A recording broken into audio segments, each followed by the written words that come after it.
તો જુઓ બાળકો, આજે આપણે અકાઉન્ટની અંદર બીજા ભાગનું બીજું ચેપ્ટર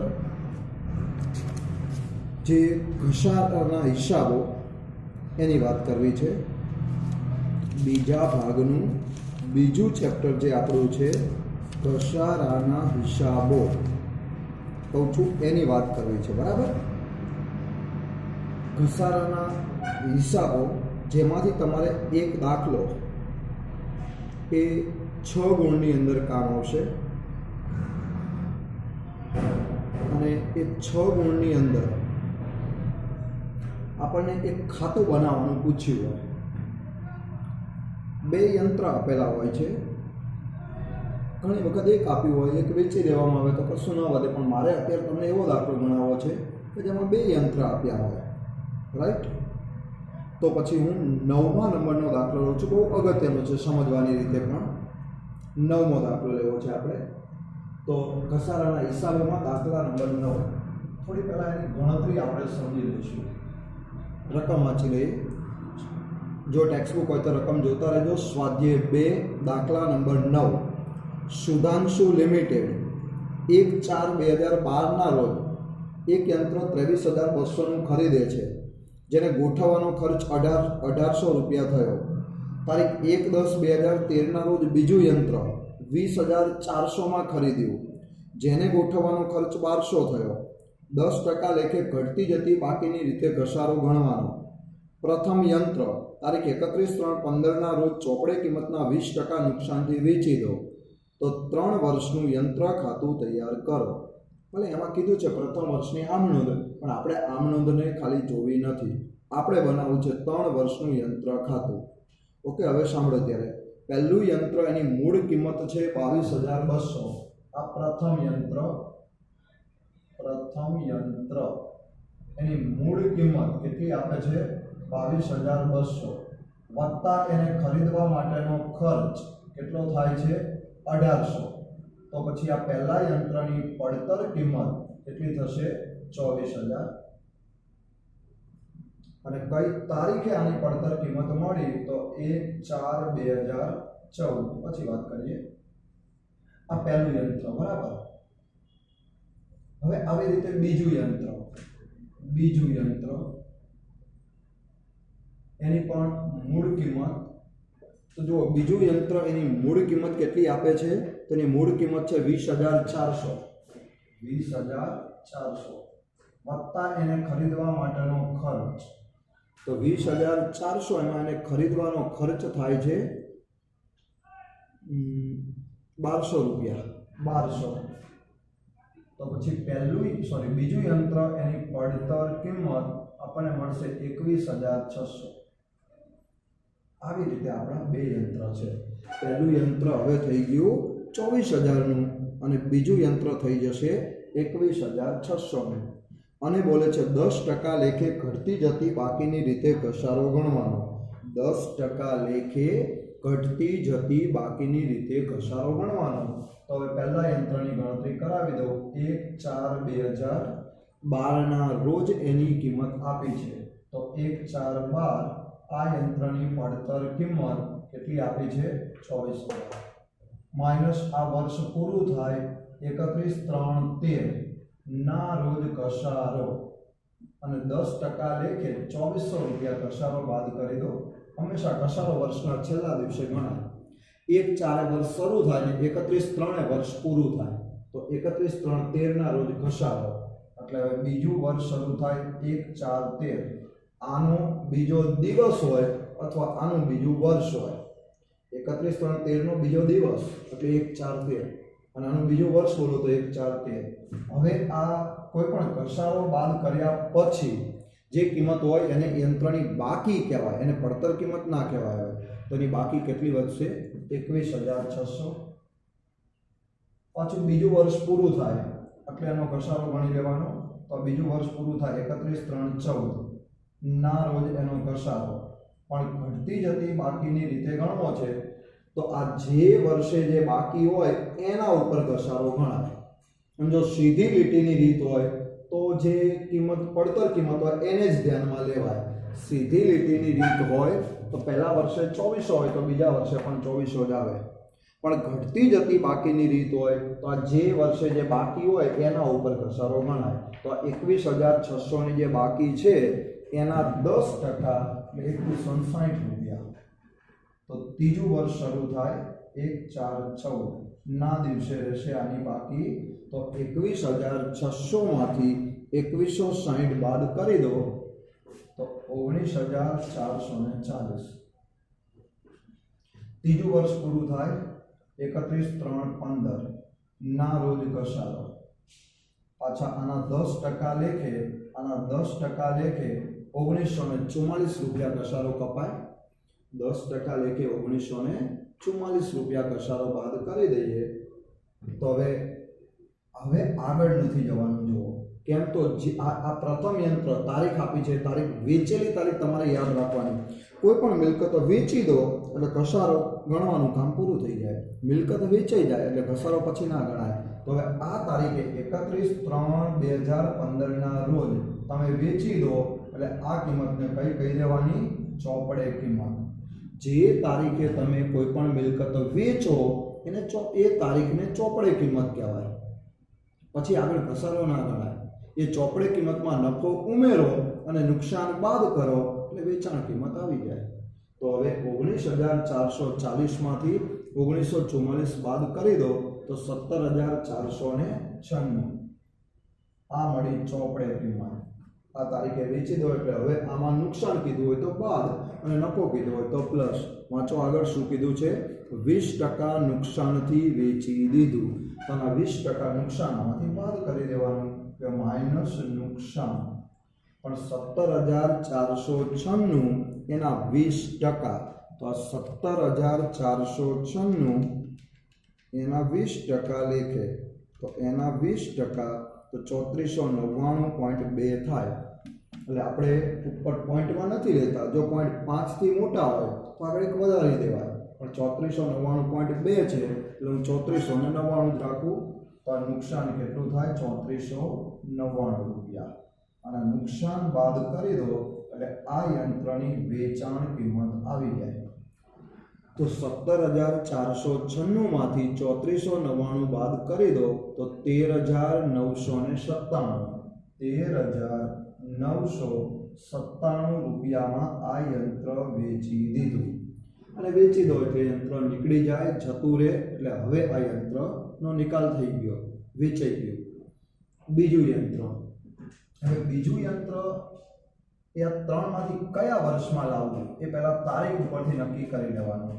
કયા 3 વર્ષમાં આ લાવવું? તો પહેલું વર્ષ 12-13, બીજું વર્ષ કહેવાય 13-14 અને ત્રીજું વર્ષ 14-15. પહેલું વર્ષ એટલે 12-13, બીજું 13-14 અને ત્રીજું વર્ષ 14-15. આ ત્રણમાંથી તારીખ ઉપરથી ડિસાઈડ કરી લઈએ કે આ યંત્ર કયા વર્ષમાં લાવશો. તો જુઓ કઈ તારીખે લાવો છો? તારીખ 1/10/2013. 1/10/2013 ના રોજ બીજું યંત્ર ખરીદ્યું. 1/10/2013. હવે આમાં આવે નહીં. આ 1/4/13 થી 31/3/14 એટલે આની અંદર 1/10/2013 આવી જાય. 1/10/2013 બીજા વર્ષમાં આવી જાય. એટલે પહેલા વર્ષમાં માત્ર એક જ યંત્ર હતું. બીજું ચોપડી કરી દો. બીજું નહોતું. બીજું યંત્ર નહોતું. રાઈટ. તો પહેલા વર્ષમાં ફક્ત ને ફક્ત એક જ યંત્ર હતું, બીજું નહોતું. પણ બીજા વર્ષમાં એક યંત્ર તો હતું પણ પાછું બીજું લાવ્યા. કઈ તારીખે લાવ્યા? 1/10/2013 ના રોજ એની પડતર કિંમત. 1/10/2013 ના રોજ એની પડતર કિંમત 21,600. આ 21,600 નું યંત્ર લાવ્યા. માઇનસ 31/3/2014 પૂરું થાય ત્યારે એનો ઘસારો. 31/3/14 ના રોજ આ યંત્ર ઉપર ઘસારો ગણી લઈએ. 10% લેખે ઘસારો ગણવાનો છે. તો 21,600 એના 10% લેખે 2160 રૂપિયા કસારો ગણીશું. 21,600 10% એટલે 2160 રૂપિયા આખા વર્ષનો કસારો થાય. પણ આ યંત્ર તમે કઈ તારીખે લાવ્યા? 1/10/2013. ક્યાં સુધી એનો ઉપયોગ કર્યો? 31/3/2014. તો બેની વચ્ચેનો સમય જોઈ લેવાય. 1/10/13 થી 31/3/14 એટલે 6 મહિનાનો સમય થાય.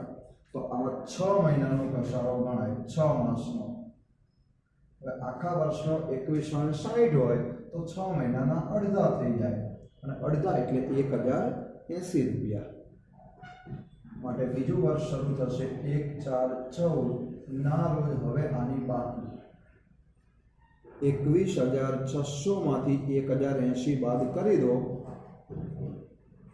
તો 20,520 રૂપિયા.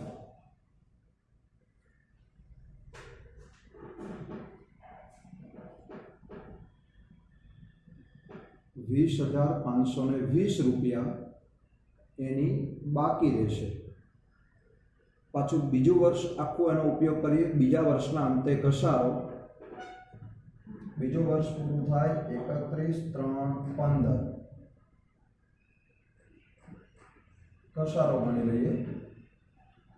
ઘટતી જતી બાકીની રીતે ગણવો છે તો 2,052 રૂપિયા. 20,520 એના 10% લેખે ઘસારો 2,052 રૂપિયા.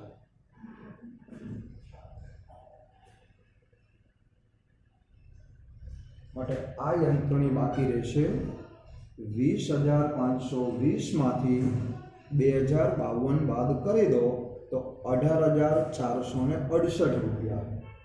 18,468 રૂપિયા આ યંત્રની બાકી. ઓકે બાળકો, તો આવી રીતે જો તમે ગણતરી તમને આવડી જાય તો હવે બસ ખાલી 3 વર્ષનું યંત્ર ખાતું બનાવવાનું હોય. અને ખાતું બનાવવામાં પછી વાર જ ન લાગે, કારણ કે આ ગણતરીમાં તમે જે હોય એ એમાં મૂકી શકો. એટલે ગણતરી આવડે એટલે યંત્ર ખાતું બનાવવામાં વાર લાગે નહીં. રાઈટ? તો હવે આપણે 3 વર્ષનું યંત્ર ખાતું બનાવી આપું તમને. તો હવે બનાવવું છે આપણે યંત્ર ખાતું. અને યંત્ર ખાતું બનાવવું હોય તો એમાં પહેલું લખી દેવાય તારીખ. પછી બીજું કોલમ રાખી દેવાનું વિગત. ત્રીજું કોલમ રાખી દેવાનું રકમ. પાછું લખી દેવાનું તારીખ, વિગત અને એની રકમ. તો આવું 3 વર્ષનું આપણે યંત્ર ખાતું બનાવવાનું થાય મિત્રો. તો અહીંયા આગળ લખી દેવાય તારીખ, વિગત, રકમ. તારીખ, વિગત અને રકમ.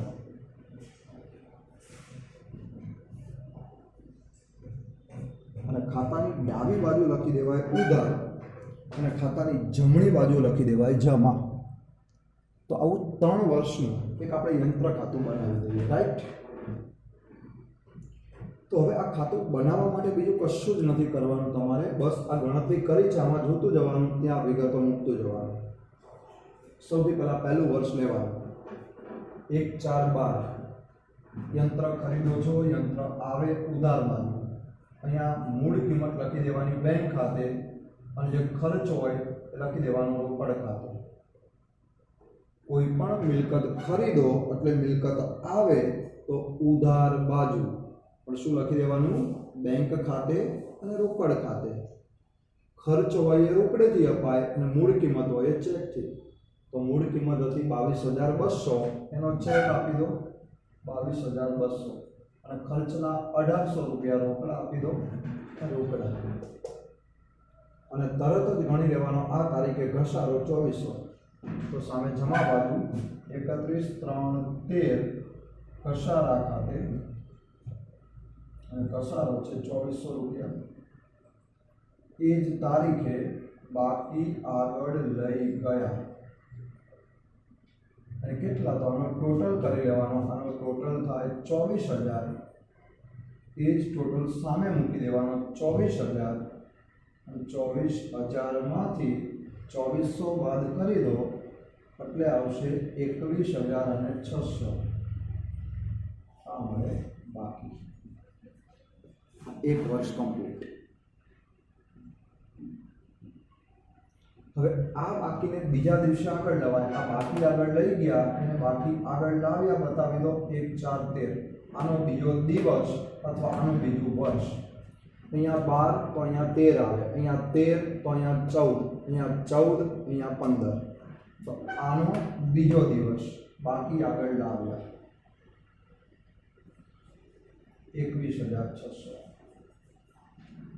હવે આપણે બીજા વર્ષમાં આવી ગયા. જુઓ 1, 4, 13 બાકી આગળ લાવ્યા 21,600 આવી ગયું. તો બીજું પણ યંત્ર લાવી દો પાછા. બીજું નવું લાવો છો, આ તો આપણે ત્યાં લખી નાખ્યું. હવે બીજું યંત્ર લાવો છો, કઈ તારીખે લાવો છો? 1, 10, 13. તો પાછું બીજું પણ લાવી દો 1, 10, 13. મૂળ કિંમતનો ચેક આપી દો બેંક ખાતે અને ખર્ચના રોકડા. મૂળ કિંમત 20,400 અને ખર્ચના 1,200. તો મૂળ કિંમત 20,400, ખર્ચના 1,200. એટલે બીજું યંત્ર પણ આવી ગયું. આ પહેલું યંત્ર, આ બીજું, બંને આવી ગયા. હવે પહેલા યંત્રનો ઘસારો આ અને બીજા યંત્રનો ઘસારો આ. ઘસારો સામે જમા બાજુ લખી દો તો વર્ષ પૂરું થાય 31/3/14 ઘસારા ખાતે. પણ બે યંત્ર છે એટલે બેનો કૌંસમાં અહીંયા અલગ બતાવું. પહેલા યંત્રનો 2160 પ્લસ અહીંયા જોઈ લો બીજા યંત્રના 1080. પહેલા યંત્રના 2160 અને બીજા યંત્રના 1080 માટે બેનો ટોટલ કરી અને કુલ ઘસારો તમે કહી શકો કે 3240 રૂપિયા કુલ ઘસારો બન્યો બે યંત્રનો ભેગો. અને એ જ તારીખે જે બાકી આવે એને આગળ લઈ જઈશ. બાકી આગળ લઈ ગયા પણ એ કેટલી? તો એના માટે આ ખાતું બંધ કરવું પડે. તો 21,600 + 20,400 + 1200 એટલે 21 × 42. 6 ને 6 4 10 ને 2 12 નો બગડો બધી 1 1 2 ને 1 3 3 ને 2 4 43,200. એ જ ટોટલ અહીંયા મૂકી દઉં 43,200. અને આ 43,200 માંથી 3240 બાદ કરી દઈએ તો 43,200 માંથી 3240 બાદ કરો તો 39,960. આ જે બાકી આવે એ બાકીને ત્રીજા વર્ષે આગળ લઈ જઈએ. ત્રીજું વર્ષ 1/4/14 આનો બીજો દિવસ અથવા આ 13 તો આ 14 બાકી આગળ લાવ્યા 39,960. હવે તમે ત્રીજા વર્ષમાં આવી ગયા. આ અહીંયા ચેક કરી શકો પાછા 1/4/14 તો આ 1/4/14. પહેલા યંત્રની બાકી 19,440 અને કદાચ આ બીજું જોવું હોય તો આની બાકી 20,520. આ 19,440 વત્તા 20,520 બેનો ટોટલ કરો ને તો આ મળી જાય. અને હવે ત્રીજા વર્ષમાં પહેલું યંત્ર પહેલાં વેચી દો એટલે આ વેચાણ કિંમત, આ એનું નુકસાન, આ એનો ઘસારો, આ બીજા યંત્રનો ઘસારો. બસ આટલું મૂકી દો. તો હવે ત્રીજા વર્ષમાં જે રાઈટ કર્યું બધું જોતા જાય ત્રીજું વર્ષ એમાં આ બાકી મૂકી દીધી, આ બાકી આગળ આવી ગઈ. હવે આ યંત્ર વેચો છો, વેચો એટલે યંત્ર જાય જમા બાજુ. જમા બાજુ કઈ તારીખે વેચો છો તો 31/3/15 અને વેચો એટલે લખાય બેંક ખાતે ડેશ વેચાણ. બેંક ખાતે ડેશ વેચાણ કેટલા રૂપિયામાં વેચી દો? 13,997 રૂપિયામાં. તો આ 13,997 રૂપિયામાં એને વેચી દો. પછી તરત જ એનું નુકસાન જોઈ લો. નુકસાન છે માટે નુકસાન એટલે નફા નુકસાન ખાતામાં ઉધાર તો આ ખાતામાં જમા. આ તારીખે લખી દેવાનું નફા નુકસાન ખાતે ડેશ નુકસાન. અને જો નફો હોય તો અહીંયા ઉધાર બાજુ લખાય. નુકસાન છે તો જમા બાજુ, નફો હોય તો અહીંયા ઉધાર બાજુ. નુકસાન થયું છે 3499. તરત જ લખી દેવાનું કસારા ખાતે. પણ બે યંત્ર છે, તો પહેલા યંત્રનો ઘસારો 1944 અને બીજાનો 2052. કાઉન્સમાં બે અલગ લખું. પહેલા યંત્રના 1944 વત્તા બીજા યંત્રનો ઘસારો 2052. 1944 વત્તા 2052 એટલે કુલ ઘસારો 3996. કુલ ઘસારો 3996. અને તરત જ લખી દેવાની બાકી છેલ્લે આજે વધે એ જ આવે, તો અહીંયા લખી દેવાની બાકી આગળ લઈ ગયા. હવે એ બાકી કેટલી, તો એના માટે પાછો ટોટલ કરી લઈએ ત્રીજા વર્ષનો. તો એનું ટોટલ 39,960. એ ટોટલ અહીંયા મૂકી દો 39,960. એમાંથી માઇનસ 13,997 માઇનસ 3499 માઇનસ 3,996 એ ત્રણે બાદ કરી દો તો બાકી વધશે 18,468. 18,468. આ જે બાકી અહીંયા હોય એ જ બાકી છેલ્લે ત્યાં નીકળે. આ ટેલી થઈ જવું પડે. આ બાકી જે હોય એ જ બાકી અહીંયા રહેવી પડે. આ બંને ટેલી થઈ જાય તો આપણા હિસાબ સાચા છે એવું કહી શકાય. તો તમને ખ્યાલ આવ્યો હશે બાળકો કે આની અંદર મેઇન તો એક ખાતું જ તમારે ખાસ બનાવવાનું હોય, યંત્ર ખાતું, મતલબ કોઈ પણ મિલકતનું ખાતું હોય. આ મેઇન એક ખાતું જ છે આમાં, પણ એમાં જવા માટે આ ગણતરી આવડવી પડે. જો આપણને ગણતરી જ ના આવડતી હોય તો પછી આ ખાતું ખોટું જ પડે. એટલે ખાસ તમારે આ ઘસારાના ચેપ્ટરમાંથી એક દાખલો ફરજિયાત તમને 6 ગુણમાં પૂછાવાનો છે. તો એમાં આ યંત્ર ખાતું બનાવવાનું આવે. કોઈ વખત 1 વર્ષનું હોય, 2 વર્ષનું હોય, 3 વર્ષનું હોય. આપણે એટલું યાદ રાખવાનું કે આ ગણતરી કરો ત્યારે તમારે જે વેચેલી તારીખ આવે ત્યાં સુધી પહેલાં ઘસારો બાદ કરતા જવાનું. પહેલું વર્ષ પૂરું થાય ઘસારો બાદ કરો, બીજું વર્ષ પૂરું થાય ઘસારો બાદ કરો, ત્રીજું વર્ષ પૂરું થાય ઘસારો બાદ કરો. આમ ક્યાં સુધી જવાનું? તો વેચેલી તારીખ આવી જાય ત્યાં સુધી. એટલે જે તારીખે વેચો એવું નથી, જરૂર નથી કે વર્ષના છેલ્લા દિવસે વેચાય. આ વર્ષમાં અધવચ્ચે વેચાય, 6 મહિના પછી વેચાય, ઘણી વખત 10 મહિના પછી પણ વેચે, 4 મહિના પછી પણ વેચે. તો જ્યાં સુધી તમે વેચો એ તારીખ સુધીનો ઘસારો કાપવાનો. જો આ વર્ષ શરૂ થયું અને એના 4 મહિના પછીની તારીખ હોય તો 4 મહિનાનો ઘસારો કાપી દેવાનો. 6 મહિના આ વર્ષમાં 6 મહિના પછીની તારીખ હોય તો 6 મહિનાનો ઘસારો કાપી વેચવાનો. અહીંયા કદાચ 10 મહિના સુધીની તારીખ હોય તો 10 મહિનાનો ઘસારો કાપીને વેચવાનો. ટૂંકમાં જ્યાં સુધી તમે વેચો ત્યાં સુધીનો ઘસારો ગણવાનો. વેચો એ તારીખનો ઘસારો બાદ કરો એટલે એને કહેવાય ચોપડે કિંમત. જે તારીખે વેચો અને વેચેલી તારીખનો ઘસારો બાદ કરો એટલે તમને જે મળે એને શું કહેવાય? ચોપડે કિંમત. અને એ ચોપડે કિંમતમાં નફો હોય તો ઉમેરવાનો અને નુકસાન હોય તો બાદ કરો એટલે મળે વેચાણ કિંમત. વેચાણ કિંમત બરાબર. અને જે યંત્ર નથી વેચવાનું એ તો બાકી એમના રહેવા દેવાનું. એમાં નફો કે નુકસાન ચલાવવાનું નથી એટલે વેચવાનું જ નથી. તો એ બાકી છેલ્લે ટેલી થઈ જાય. અને આ નુકસાનથી વેચો તો નુકસાન એ નફા નુકસાન ખાતામાં ઉધાર હોય તો અહીંયા જમા થાય. અને નફાથી વેચો તો આ યંત્ર ખાતામાં ઉધાર હોય તો નફા નુકસાન ખાતામાં જમા હોય. ઓકે, તો આ દાખલો પણ અહીંયા આપણે રહેવા દઈએ. એટલે રિવિઝનમાં આપણે હવે આ ઓનલાઈન લેક્ચરો જ્યાં સુધી ચાલશે ત્યાં સુધી આવા અગત્યના દાખલાઓ જ નું રિવિઝન કરતા જઈશું. ઓકે.